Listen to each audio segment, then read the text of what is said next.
about inherent skills, has it all. You know Scotty Olson, the guy who pops up on ESPN almost as much as Barry and I, but heck, why not? He's fun to watch, and it's never boring. Mostly he dominates, like here against Alicio Gomez, taking him out in the first round. And against Ramon Solis, it looked like he might do the same. But sometimes the Bulldog's hell-bent for leather style costs him. Solis made him pay, and very nearly turned out the lights. But if Scotty has some deficiencies, toughness is not among them. And he would come back to beat Solis in a very impressive win. And in his last ESPN outing, he was back in the old Olson form, destroying Jose Gomez. He hopes to do the same tonight to Juventino Delgado and then fight for the USBA flyweight crown.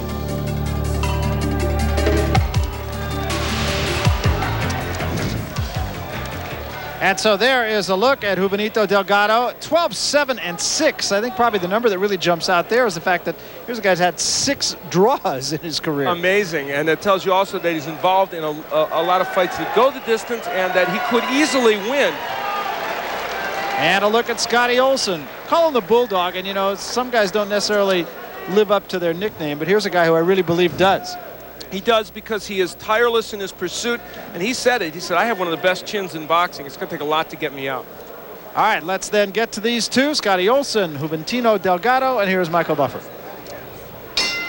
Ladies and gentlemen, good evening, and welcome to Bally's Casino Resort here in Las Vegas, Nevada, where tonight, Top Rank Incorporated and the undisputed, undefeated king of beer, Budweiser, present professional boxing for your entertainment. All the bouts tonight are sanctioned by the Nevada State Athletic Commission. Let's get things started right now with 10 rounds. This is in the flyweight division. The referee for this contest is Richard Steele. Introducing first, fighting out of the red corner, wearing the blue trunks with yellow trim, he weighs an even 113 pounds. Originally from Guasave, Mexico, he's now living and fighting out of National City, California. His professional record, 17 victories with 5 KOs against 9 defeats. Ladies and gentlemen, Juventino Rayito Delgado. And his opponent across the ring in the blue corner, wearing the red trunks with maple leaf trim. He weighs an even 111 pounds. He's originally from Canada, where he represented his home country on the 1988 Olympic team. Now living and fighting out of Las Vegas, Nevada, ranked number 7 in the world by the WBO with a professional record, undefeated, 18-0, 14 KOs. Introducing Scotty Bulldog Olson.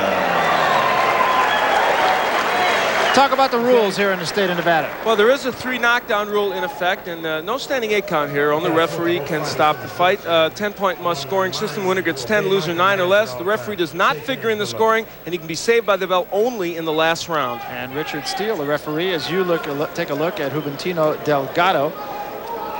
And in the other corner, Scotty Olson. And Scotty, all business, no question about it. I mentioned earlier that he has some problems with his eye puffing up, and it was a little bit puffy already, actually, and that's the result of his last fight up in Canada.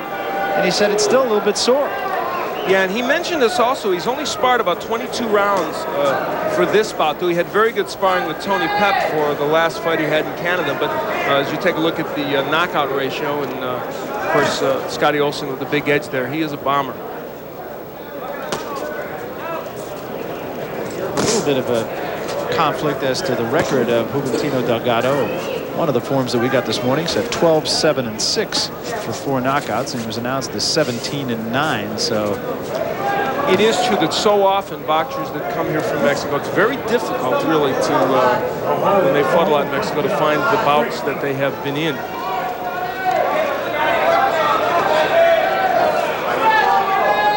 Olson told us that he is sensitive to the criticism that he's not jabbed enough in recent bouts, and I guess we keep harping on it. That's why he's sensitive to it. And he said you see a lot of jabs today. Yeah, that was the last thing he said to us. As a matter of fact, it was his exit line. Luckily, he didn't throw one at us. No, that's right. Good. He's really a lovely guy. He is a great guy. And you know, the thing is, and he knows, and Richard Sandoval knows, that when he does use that jab, he's just that much more effective. And he's got a good jab.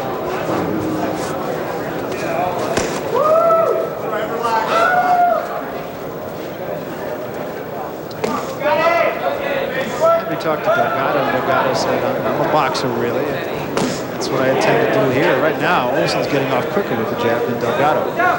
Delgado said that he had been sparring with a lot of big punchers, guys in the Kabam, knowing that even though he hadn't seen Scotty Olson, knowing he would be facing a puncher. Stepping stone fight for Scotty Olson. He has been punished. Good left hand, staggers Delgado. Olson didn't jump on him, though. It is because Scotty Olson will fight for the USBA crown if he wins here.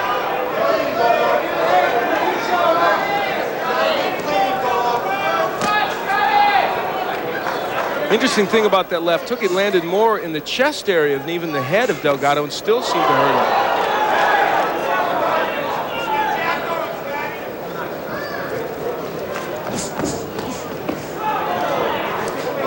It is interesting when you talk to the fighters the morning of the fight or sometimes the night before the fight, and you really get a sense of how a fight is going to go. And I know you and I were talking just before the fight, our impressions of our chat with Delgado, and we said, oh, minute and a half, maybe 2 minutes. Well, I just think he's a little tentative about this, which is the point you're making. I don't know that he is ready to really deal with the assault of Scotty Olson, and this has been an assault from Olson that is a little more cautious than even normal. But almost taking a posture when you chat with him of the sheep being led to be shorn. And so far it appears that way. But he did manage to get through the first round.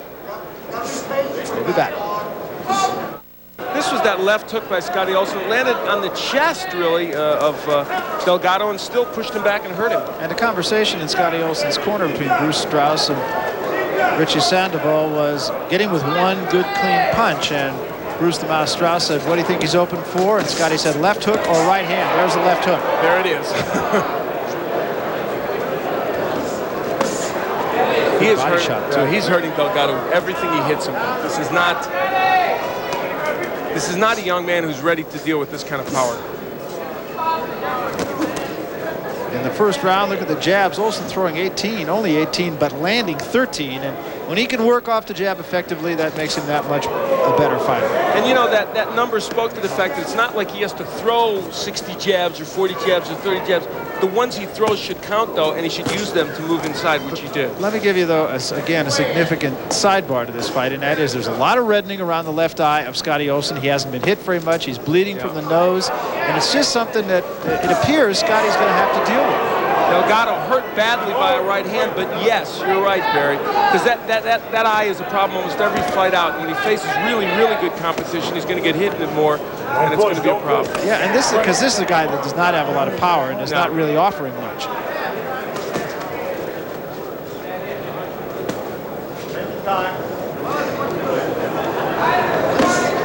Good left hand, double left hand again by Olson.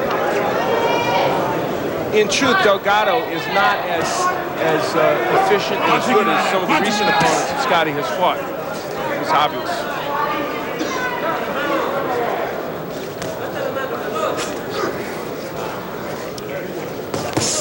Big right hand again. That has Delgado going backwards. There's a left hand behind it. Delgado's just about ready to go, but he does fight off the ropes.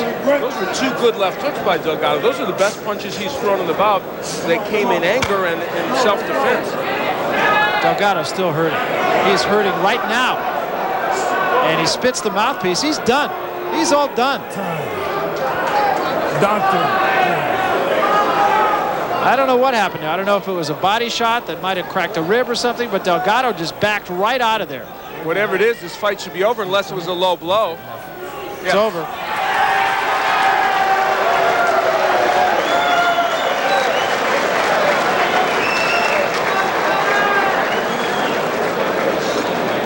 Well, we have seen, as you look at Delgado, we have seen opponents come in here and be much more representative against Scotty Olson. Delgado just was not really ready for him or up to what he could offer. Even Jesus Gomez, who got knocked out in one round against Olson last time out, was more competitive.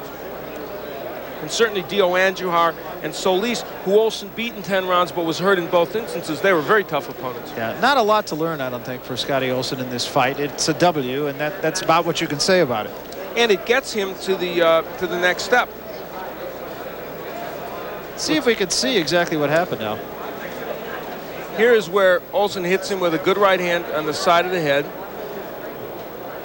We don't know if that was the spot. Well, no, it wasn't. I think he later on, he just kind of collapsed. Well, another win for Scotty Olson. And let's get the official word from Michael Buffer. Michael? Ladies and gentlemen, referee Richard Steele calls a halt to this bout at 2 minutes 17 seconds of the second round. The winner by TKO victory. He's still undefeated. His record now 19-0, 15 KOs. Scotty Bulldog Olson. So Scotty Olson wins yet another one, and when we come back, we'll talk with the victor. Don't go away. We're coming right back to Bally's in Las Vegas. In fact, nobody beats any one of those three guys. Here's Al Bernstein. Well, thank you, Barry. Scotty, you were talking here before we came out that the body shot you thought was really what did him in, and you did throw some terrific body shots. Yeah, the body shots are working well in the gym. Richie's teaching me to throw that left hook to the liver, and it's working. I didn't really train a day for this fight. I had 10 days. I fought 10 days ago in Lethbridge, Canada, and I was sick with a bad viral infection for the last 10 days. So I thank God that I got through this one okay. I guess so. You said you didn't get much sparring. Let's take a look at the body shot. One of the body shots that really hurt him. Yeah, well, he was lined up right against the ropes, and that liver was open. And I was just trying to whack him to the body, and I did catch it right underneath his rib cage. So those shots do hurt. Well, you said you were going to jab more, and even in the brief time, it wasn't even so much you jabbed a lot. In the first round, you jabbed 18 times, Scotty, but you landed 13. That was excellent. Well, I'm surprised. You know, I'm really trying to work on every different part of the game, and I've often neglected my left hand. Now I'm trying to throw it and just be a more complete fighter. All right, Richie Sandoval, as he gets ready to face Pedro Feliciano for the USBA Flyweight Championship, what is the last final tuning thing that you think you want to do as he steps up in class? I think I just want to work on his stamina, really, because that way he can go, if it need be, 12 rounds, we'll go good 12 strong rounds if it need be. But I think Scotty's doing a lot much better with his progress, and those body shots, I mean, it can't go 12 rounds. Okay, Bruce Strauss, your manager. One thing we want to ask about, because we need to, is the left eye. It's been a problem for you in the swelling. Are you guys concerned about that at all? We put ice on it in between rounds. We put a lot of pressure on it. We got no problem with the eye. So you think it'll hold up even against more punches? No question about it. All right. Congratulations, Scotty. Good win. All right, Scotty Olson wins again, and he's got a date with Pedro Feliciano in December for the USBA